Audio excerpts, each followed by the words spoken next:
बच्चों अगला टॉपिक जो हमारा है वो है रिफ्लेक्सिव रिलेशन और इररिफ्लेक्सिव रिलेशन। ये एक ऐसा टॉपिक है बच्चों को कन्फ्यूज़न होती है एग्ज़ाम में जनरली। एक जैसे मैंने सेट ऑफ क्वेश्चंस आपको दिए हैं उस तरीके से आपको पूछे जाते हैं और बच्चों से पूछा जाता है आप इसमें बताओ रिफ्लेक्सिव है, सिमेट्रिक है, ट्रांजिटिव है, क्या है। तो बच्चे वहाँ पे कंफ्यूज हो जाएंगे। हम एक के बाद एक देखेंगे और आपको कन्फ्यूज़न नहीं रहेगी।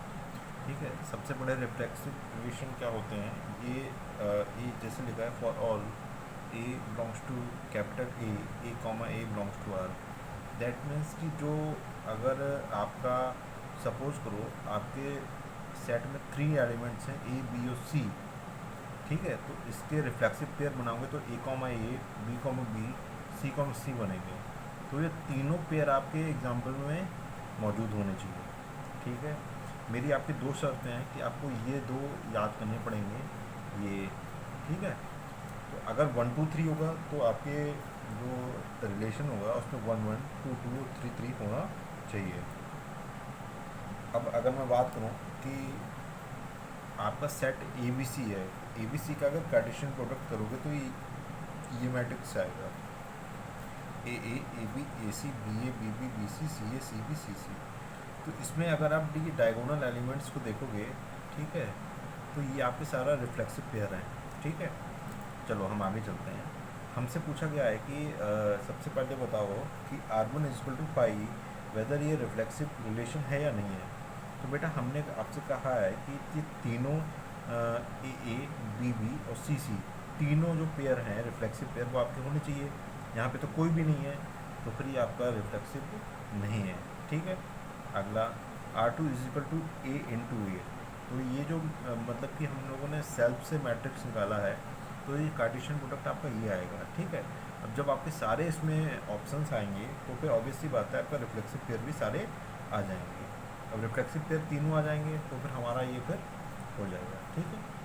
अब अगले की बात करते हैं R3 equal to A B b और सी सी।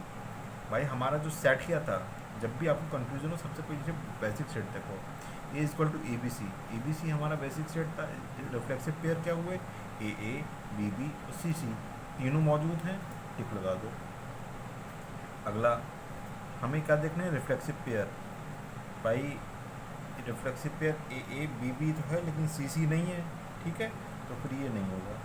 आपको समझ में आ रहा है, तीनों होने चाहिए। अच्छा एक चीज़ और, ये एक कन्फ्यूज़न आती है कि सर ए और बी तो है लेकिन ये फालतू के दे रखे हैं, ये इनसे हमें कोई मतलब नहीं है बेटा।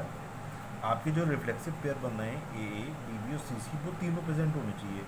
ए बी है लेकिन सी नहीं है, इसलिए आपका रिफ्लेक्सिव पेयर नहीं है। अगला R5 है, इसमें ए बी और सी प्रेजेंट है और बाकी कुछ भी प्रेजेंट हो उससे हमें क्या मतलब। तो ये आपका रिफ्लेक्सिव पेयर है। ठीक है। इसमें आपके कोई भी प्रेजेंट है, इसमें कोई भी प्रेजेंट नहीं है। ठीक है, तो फिर ये आपका रिफ्लेक्सिव रिलेशन नहीं है। बात समझ में आई? आई होप कि आप लोगों को बात समझ में आई होगी। अब बच्चों कन्फ्यूज़न क्या होता है, कन्फ्यूज़न ये होता है कि सर रिफ्लेक्सिव तो समझ में आ गया, इररिफ्लेक्सिव कैसे होगा।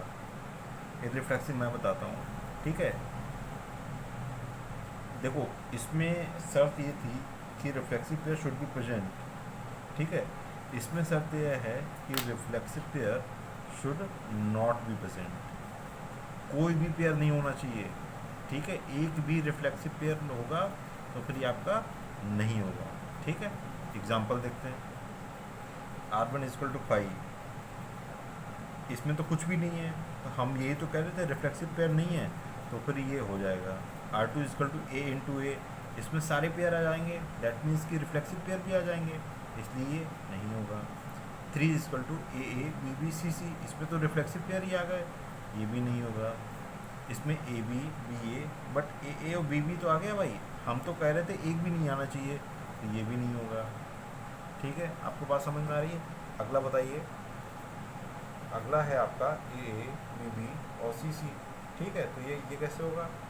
अब इसमें देखो रिफ्लेक्सिव पेयर हैं, अगर रिफ्लेक्सिव पेयर हैं तो फिर आप सीधे से बोल दोगे कि सर ये आपका नहीं होगा। ठीक है।